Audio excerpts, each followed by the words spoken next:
Sortie, l'invité de la rédaction. Une vague poétique arrive sur Nantes. Du 7 au 11 décembre aura lieu le festival Midi-Minuit Poésie.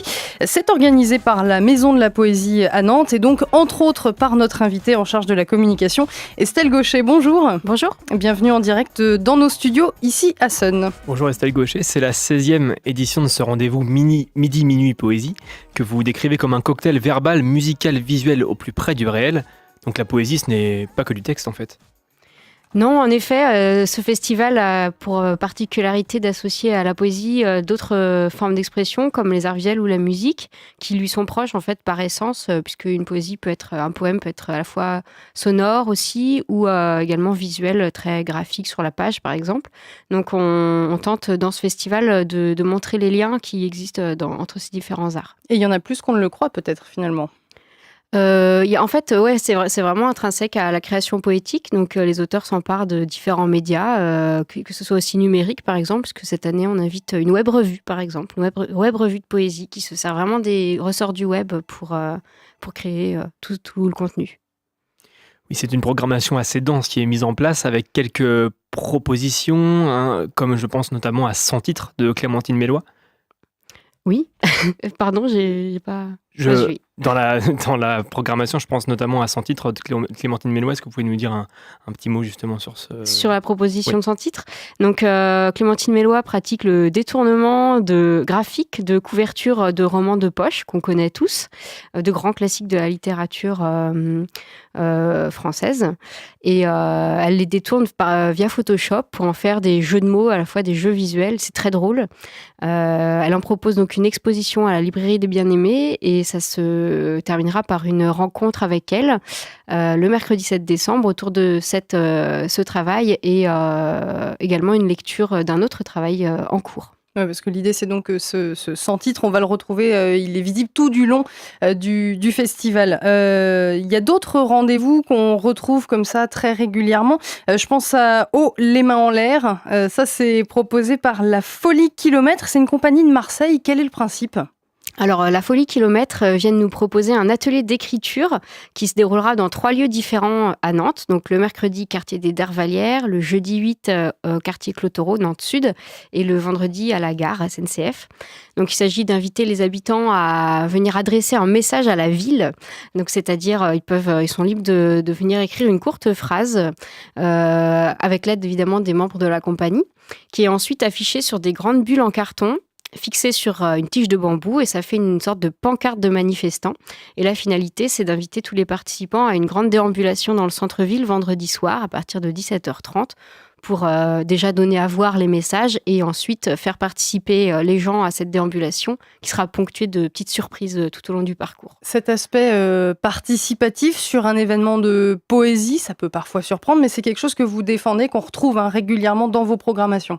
Oui, on essaye toujours d'avoir une proposition ou plusieurs propositions, au moins dans l'espace public, pour sortir un petit peu des salles de lecture proprement parlées et puis aller vers le public qui ne viendrait pas forcément au festival de lui-même et lui permettre de découvrir des propositions qui sont peut-être plus faciles d'accès, mais en tout cas plus ludiques et participatives. Qu'est-ce qui fait qu'aujourd'hui, justement, d'après vous, des gens que ça pourrait intéresser ne viendraient pas naturellement d'eux-mêmes ? La poésie, c'est encore, ça reste cantonné dans l'esprit, dans l'imaginaire, en tout cas, à quelque chose de pas très vivant, c'est ça ? Oui, la poésie est un peu victime d'une image très très archaïque. De l'école, un peu et parfois. Puis exactement, celle qu'on a tous appris à l'école, la récitation.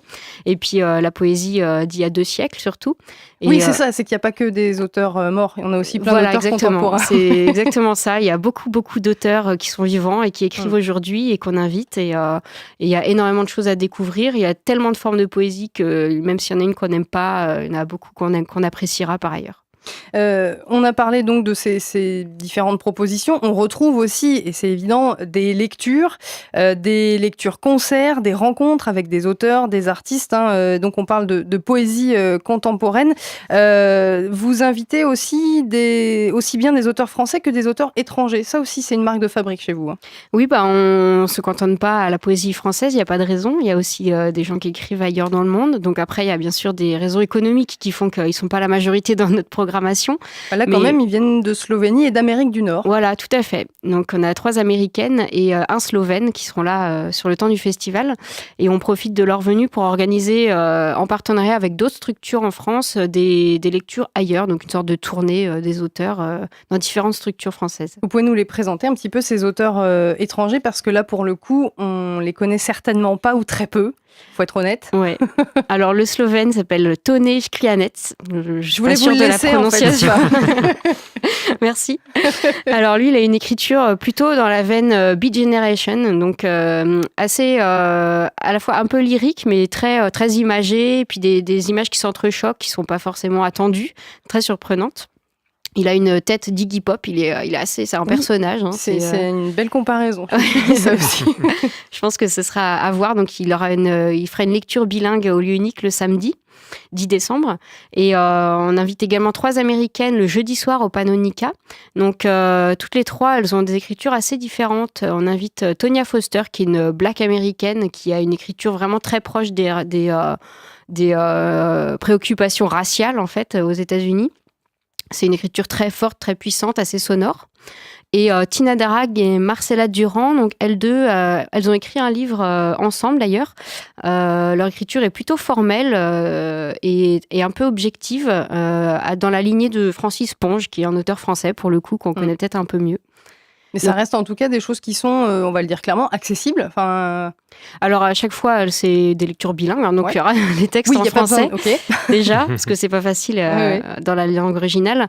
Et accessible, c'est-à-dire que oui, on le prend comme on veut et comme on peut. C'est vrai pour tous les auteurs, ça pour le coup, chacun l'interprète à sa façon, ça résonne avec ce qu'on est en train de vivre chacun. Et faut se laisser embarquer. Voilà, exactement. C'est vraiment, faut être prêt à risquer l'écoute.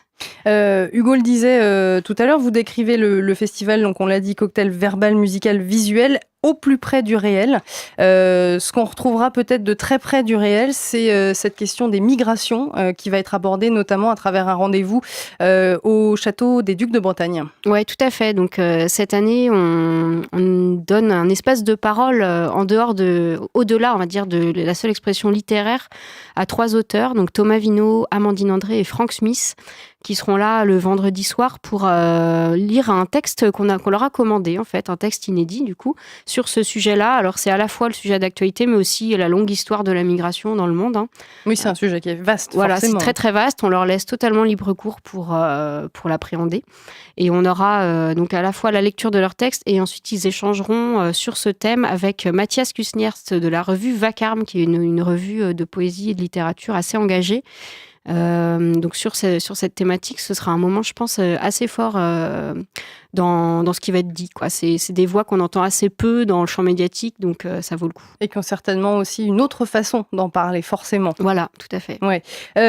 L'idée aussi de ce rendez-vous-là, par exemple, hein, c'est parfois de s'éloigner un peu des poncifs, justement, de la poésie d'introspection romantique, mais bien d'être dans quelque chose qui a prise sur la vie de tous les jours. Oui, tout à fait. Il y a d'ailleurs un auteur, Thomas Vino, qui sera invité le vendredi, mais également le samedi, qui a vraiment une écriture du quotidien, c'est-à-dire qu'il s'occupe des tout petits détails de notre vie à tous, et il a un regard particulier pour les mettre en mots. C'est assez beau, c'est très séduisant, enfin, c'est vraiment la poésie de tous les jours.